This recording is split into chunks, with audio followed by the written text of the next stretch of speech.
Memaafkan adalah satu kunci yang membuka begitu banyak pintu kesembuhan di berbagai aspek kehidupan. Tapi hal ini juga yang ternyata tidak mudah dilakukan oleh sebagian orang.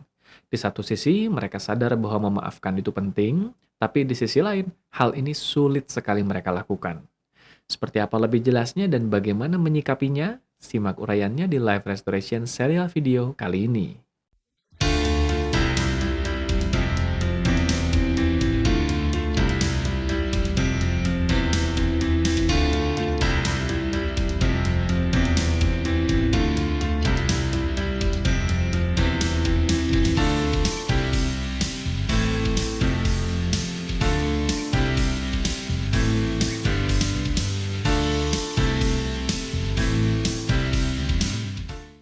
Halo para sahabat sekalian, dimanapun Anda berada, kembali berjumpa bersama saya, Algus Kanalendra di Live Restoration serial video episode kali ini, di mana di episode ini kita akan mengangkat satu tema yang banyak sekali berhubungan dengan aktivitas praktek terapi dan konseling yang saya fasilitasi pada para klien saya di ruang praktek saya di Bandung.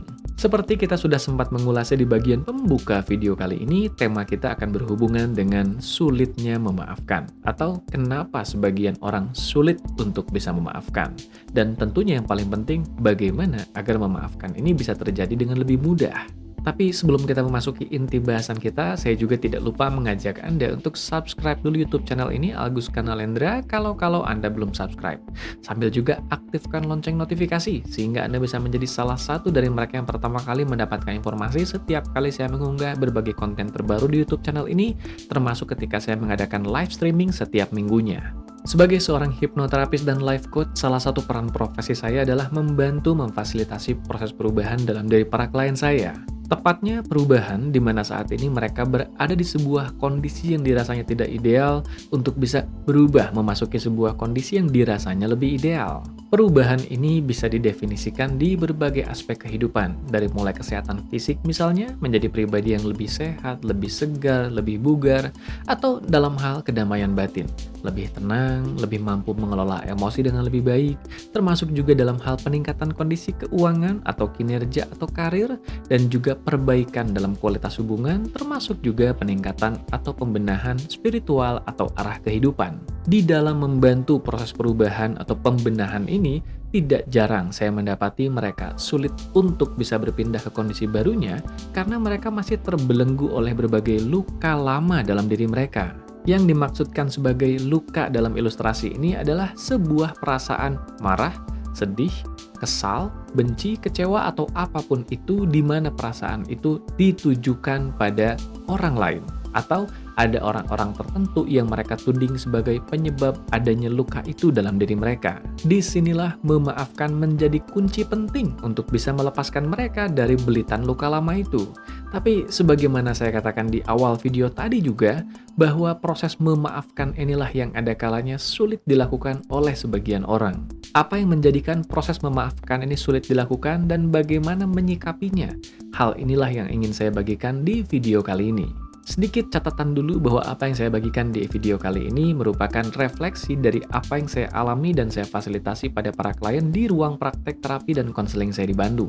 Semoga informasi yang bersumber dari pengalaman pribadi ini bisa memberi warna tersendiri bagi Anda sehubungan dengan pemahaman akan lika-liku di balik sebuah proses memaafkan. Baiklah, kita mulai saja. Hal apa yang menjadikan proses memaafkan ini bisa terasa sulit bagi sebagian orang? Hal yang pertama, yaitu karena mereka sendiri tidak mengakui keberadaan dari rasa sakit atau kekecewaan itu dalam diri mereka. Dengan kata lain, mereka sendiri menyangkal adanya keberadaan sebuah perasaan yang mereka tidak bisa lepaskan dalam diri mereka.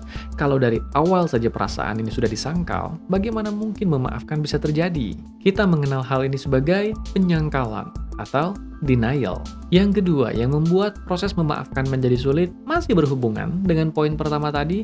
Jika di poin pertama tadi seseorang tidak menerima keberadaan dari perasaan terluka dalam dirinya, maka kali ini mereka tidak pernah mengekspresikan perasaan terluka itu keluar dirinya. Sehingga proses memaafkan tidak bisa dilakukan karena masih ada bara atau gejolak dalam diri mereka yang tidak terekspresikan. Memaafkan hanya bisa dilakukan dengan kondisi hati yang sejuk. Sekarang bagaimana bisa memiliki hati yang sejuk jika di dalam sana bara atau gejolak itu masih belum juga padam. Hal yang bisa membuat gejolak atau bara itu padam adalah melalui sebuah cara yang kita sebut ekspresi emosi. Dalam banyak kasus, ekspresi emosi inilah yang seringkali sulit untuk dilakukan secara tepat dan sehat, yang menjadikan seseorang seolah-olah terlihat memaafkan di permukaan, tapi di kedalaman sana sebetulnya ia belum bisa ikhlas memaafkan. Sekali lagi, karena ada bara atau gejolak yang belum dipadamkan di dalam sana. Di dalam proses terapi yang saya fasilitasi, proses penerimaan, pengakuan akan keberadaan perasaan terluka itu, dan pengekspresian tadi menjadi hal yang sangat penting di dalam prosesnya. Tanpa adanya dua proses itu, maka keseluruhan sisa dari prosesnya pun tidak bisa berlangsung dengan baik. Yang ketiga yang membuat proses memaafkan sulit untuk dilakukan adalah karena kita tidak memahami situasi yang terjadi, atau kita hanya memandang situasi yang terjadi itu dari sudut pandang ego kita sendiri. Kita tidak memahami hal-hal apa yang melatari orang-orang yang ada di peristiwa itu untuk melakukan tindakan yang kita rasa melukai kita. Sederhananya begini, di balik setiap tindakan, pasti ada alasan yang melatarinya, betul? Begitu juga tindakan dari orang-orang di luar sana yang kita rasa melukai kita. Meskipun tindakan itu kita persepsikan sebagai tindakan negatif, pastinya ada alasan yang melatari mereka melakukan hal itu. Alasan ini belum tentu sesuatu yang kita bisa benarkan, tapi paling tidak dengan memahami alasannya, kita bisa memahami titik lemah dalam diri mereka yang membuat mereka jadinya melakukan tindakan yang kita rasa melukai tersebut. Bisa saja mereka melakukan tindakan yang kemudian kita rasa melukai itu karena mereka khilaf, atau mereka tidak bermaksud melakukannya, tapi ternyata hal itu terjadi dengan sendirinya tanpa bisa mereka cegah, atau mungkin bahkan mereka sendiri adalah orang yang terluka, sehingga mereka menebar luka pada orang lain untuk bisa melepaskan atau melampiaskan luka itu dari dalam diri mereka sendiri. Hal ini tidak serta-merta menjadikan proses memaafkan terjadi begitu saja, tapi paling tidak, ia memberikan kita sudut pandang tersendiri tentang apa yang melatari sebuah tindakan dalam diri seseorang. Dan seperti yang pernah saya katakan juga di berbagai episode yang pernah saya unggah di YouTube channel ini, memahami adalah salah satu hal penting dalam proses penyembuhan.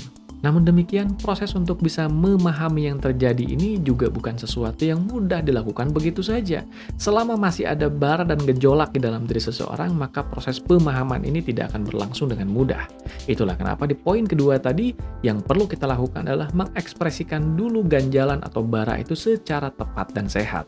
Poin keempat, setelah mereka menyadari atau memahami apa yang terjadi, yang membuat mereka sulit untuk memaafkan adalah ternyata tidak adanya kesadaran yang tepat dalam diri mereka akan pentingnya proses memaafkan dan melepaskan luka yang ada dalam diri. Atau dengan kata lain, mereka tidak menyadari bahwa memaafkan sebetulnya adalah untuk kebaikan diri mereka sendiri, bukan untuk orang-orang yang mereka rasa melukai diri mereka. Saya berkali-kali menjumpai klien yang sulit untuk memaafkan karena mereka beralasan, enak saja saya maafkan, mereka sudah melukai saya dengan sedemikian dalamnya, tidak bisa saya maafkan begitu saja. Kemudian saya tanya balik pada mereka, memangnya kalau Anda tidak memaafkan mereka, apa ruginya bagi mereka? Mereka tetap menjalankan aktivitasnya dengan biasa saja, dengan baik-baik saja, Anda sendiri yang menyiksa diri Anda dengan kemarahan ini dalam diri Anda kan? Ilustrasi yang sering kali saya berikan pada klien jenis ini adalah bayangkan, Anda tidak menyukai seseorang, Anda ingin orang ini celaka, Anda menyiapkan sebuah racun, lalu Anda minum racun ini dengan harap-harap agar orang ini celaka. Kira-kira masuk akal tidak? Sudah tentu tidak kan? Ini adalah ilustrasi dari memelihara kebencian dan keengganan untuk memaafkan.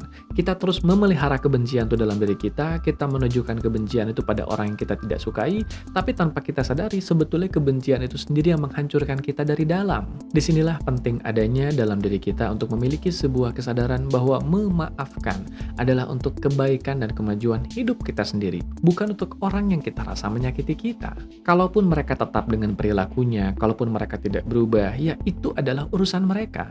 Dengan begitu banyaknya luka yang sebut saja mereka tebar pada kehidupan orang di sekitarnya, mereka akan menanggung sendiri akibatnya nanti. Tapi kita, siogianya, tidak terus-menerus terbelenggu oleh belitan luka itu. Jadi, mari sadari bahwa memaafkan sebetulnya adalah untuk kebaikan diri kita sendiri. Memaafkan bukan berarti kita setuju dengan yang sudah terjadi, memaafkan bukan berarti kita menyukai yang terjadi, memaafkan bukan berarti kita membenarkan yang terjadi. Memaafkan tandanya kita membebaskan diri kita sendiri dari belitan atas apa yang pernah terjadi dalam hidup kita. Hilangnya kesadaran akan hal inilah yang menjadikan proses memaafkan tidak bisa terlaksana dengan baik. Hal terakhir yang menjadikan proses memaafkan sulit untuk dilakukan karena ternyata ada syarat-syarat yang kita lekatkan di balik proses memaafkan ini. Sehingga kita ingin memaafkan tapi ternyata kita tidak bisa melepaskan. Ya, melepaskan menjadi kunci penting di balik sebuah proses memaafkan yang hakiki. Melepaskan apa tepatnya? Saya seringkali mengatakannya sebagai melepaskan harapan. Tanpa disadari ada begitu banyak orang yang menjadikan proses memaafkan sebagai sebuah proses bersyarat. Mereka menyatakan, saya akan memaafkan dia kalau saya akan memaafkan dia kalau dia berubah, saya akan memaafkan dia kalau dia berbenah, atau apapun itu. Dengan kata lain, mereka masih menggantungkan proses pemaafannya pada perubahan perilaku dari orang di luar dirinya. Kalau orang di luar dirinya itu bisa berubah, bisa berbenah, maka proses memaafkan ini menjadi sesuatu yang bisa saja terlaksana dengan lancar. Tapi bagaimana kalau tidak? Bagaimana kalau ternyata orang-orang yang mereka rasa menyakiti mereka ini adalah orang-orang yang tidak kunjung bisa berubah atau berbenah? Atau bahkan lebih parah lagi, adalah orang-orang yang sudah tidak ada di dunia ini. Disinilah proses melepaskan menjadi kunci penting dari memaafkan. Disinilah kita mengubah tapi menjadi meskipun. Yaitu jika sebelumnya kita mengatakan, saya memaafkan kamu. Tetapi ini menandakan masih ada persyaratan yang kita lekatkan pada proses memaafkan ini. Dalam hal ini yang kita lekatkan adalah kata meskipun. Sehingga yang kita katakan menjadi, saya memaafkan kamu. Meskipun.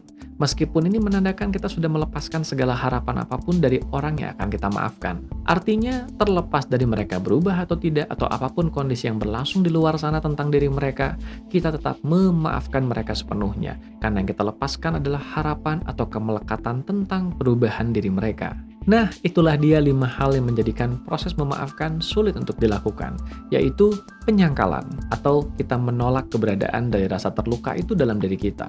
Yang kedua, adanya bara atau gejolak yang tidak terekspresikan dengan sehat dan tepat. Yang ketiga, hilangnya pemahaman atas apa yang melatari peristiwa yang kita rasa melukai kita. Yang keempat, yaitu hilangnya kesadaran akan pentingnya proses memaafkan, bahwa memaafkan adalah untuk kebaikan dan kemajuan diri kita sendiri. Dan yang kelima, yaitu bagaimana kita sendiri belum bisa melakukan proses melepaskan di balik proses memaafkan yang sedang kita lakukan. Kalau begitu bagaimana menjadikan proses memaafkan bisa terlaksana dengan lebih mudah? Sederhana, kita lakukan kebalikan dari kelima hal tadi. Yang pertama yaitu menyadari, menerima dan mengakui bahwa kita memang merasa terluka atas perbuatan orang-orang yang kita rasa melukai kita. Yang kedua yaitu mengekspresikan emosi itu secara sehat dan tepat. Mengekspresikan emosi secara sehat dan tepat ini tentunya perlu kita pahami lebih dalam, tapi tidak akan saya bahas dulu di episode kali ini. Anda bisa menemukan uraian di berbagai episode lain yang pernah saya unggah di YouTube channel ini, termasuk juga di berbagai artikel yang pernah saya tulis di website saya www.alguska.com. Mengekspresikan emosi secara sehat dan tepat ini juga yang menjadi kunci penting dari keberhasilan sebuah proses terapi atau konseling. Yang ketiga yaitu belajar untuk memahami apa yang terjadi. Belajar untuk memahami apa yang melatari tindakan seseorang yang kita rasa melukai kita. Yang keempat yaitu miliki kesadaran yang hakiki. Sebuah kesadaran bahwa memaafkan adalah untuk kebaikan dan kemajuan diri kita sendiri. Memaafkan adalah untuk kebaikan kita dan bukan untuk orang yang kita rasa menyakiti kita. Yang kelima dan terakhir, libatkan proses melepaskan di dalam memaafkan yang kita lakukan ini. Lepaskan harapan-harapan atau tuntutan pada orang yang kita rasa menyakiti kita. Jangan lagi mengatakan, saya maafkan kamu, tetapi katakan, saya memaafkan kamu meskipun. Kata meskipun ini melambangkan kita sudah melepaskan segala harapan dan kemelekatan kita pada orang yang kita rasa menyakiti kita. Jika Anda merasa sulit untuk melakukannya sendiri, tidak ada salahnya untuk meminta bantuan dari praktisi profesional yang kompeten di bidangnya untuk membantu Anda melewati prosesnya dengan aman dan efektif. Sekian perjumpaan kita di episode kali ini. Sampai jumpa di episode berikutnya minggu depan. Ingat, subscribe YouTube channel ini Alguska Nalendra kalau Anda belum subscribe, dan aktifkan lonceng notifikasinya. Like juga video ini kalau Anda merasa mendapatkan manfaat dari apa yang dibagikan di episode kali ini. Sampai jumpa minggu depan. Salam sehat, berkah berlimpah, damai dan berbahagia selalu bersama mereka yang Anda kasihi dimanapun Anda berada.